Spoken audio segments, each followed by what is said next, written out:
अगदी त्या ठिकाणी आदरणीय दादा आज कीर्तनाला उपस्थित आहे. दादांच्या माध्यमातून मला असं वाटतं हा ते त्यांचं नाव घेणारच आहे दादा बरं का. आदरणीय दादांच्या माध्यमातून अगदी या 2-4 दिवसाच्या अगोदर 4-5 दिवसाच्या अगोदर नालेगावला सुद्धा कीर्तन करण्याचं भाग्य माझ्या जीवनात मला लाभलं बरं का. मागच्या वर्षी महाराष्ट्रातील नामांकित कीर्तनकार विशाल महाराज खोले यांचं कीर्तन होतं बरं का. आणि खरोखर महाराज महात्म्यांचं जीवन खरोखर महात्मा म्हणवते दादाला बरं का. नाहीतर कधी कधी असं होतं एखाद्याच्या तोंडातले जर दात पडले ना तर तो माणूस काय सांगतो मला चेने आवडत नाही मला बरं का. मला फुटाणे आवडत नाही. फुटाणे आवडत तुला आवडले तरी त्याला काय फायदा आहे महाराज. आवडून तरी फायदा काय कारण तोंडात दातच नाही ना.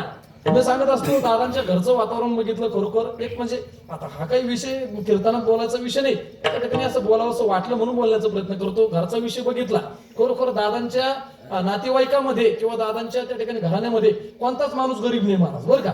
आपल्यासारखा कोणताच माणूस नाही. सगळे श्रीमंत आणि मला असं वाटतं धनवान माणसं बरं का.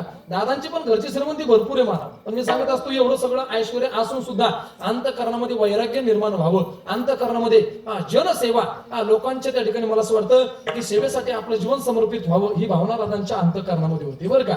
पण दादांना खरोखर मी सांगत असतो हे खरोखर महात्म्याचं जीवन आहे. वैराग्यवान साधूचं जीवन आहे.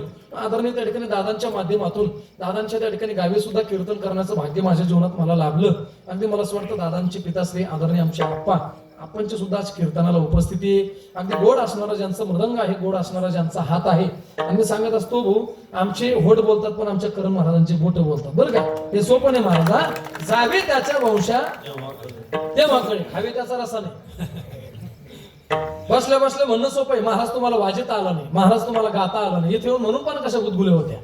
ते सोपं नाही महाराज बरं का. शेतकऱ्याच्या जीवनातला त्रास काय हे फक्त महाराज शेतकऱ्याला माहिती बरं का. शेतात काम करत असताना उन्हामध्ये किती त्रास होतो किती फजिती होती फक्त शेतकऱ्याला माहिती आहे महाराज. आमच्यासारखे महाराज असं आम्हाला माहिती आहे. पण मी सांगत असतो महाराज गाडीमध्ये बसणाऱ्या माणसाला ते कळणार नाही. मी सांगत असतो आमचे करण महाराज त्या ठिकाणी महाराज सकाळच्या 3 वाजता उठावं लागतं.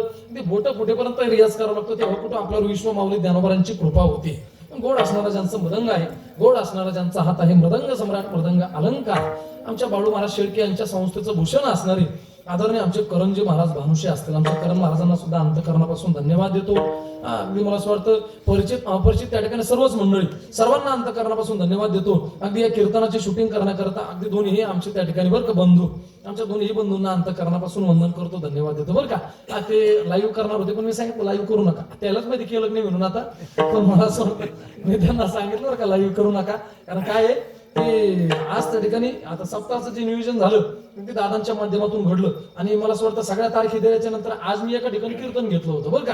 कीर्तन घेतलं होतं ते कॅन्सल करून दादांना माहिती ते कॅन्सल करून इकडे आलेलो. तुम्ही म्हणसाल ते कसं विषय असा होतो मला ही गंज आपल्या जीवनातली सेवा आहे आपलं भाग्य आहे. कधी कधी लोकांचा गैरसमज होतो. लोकांना असं वाटतं तिकडे महाराजाला जास्त दिला असं आणि होतच ना महाराज. लोकांचा गुणधर्म बरं का दादा लोकांचा गुणधर्म आहे.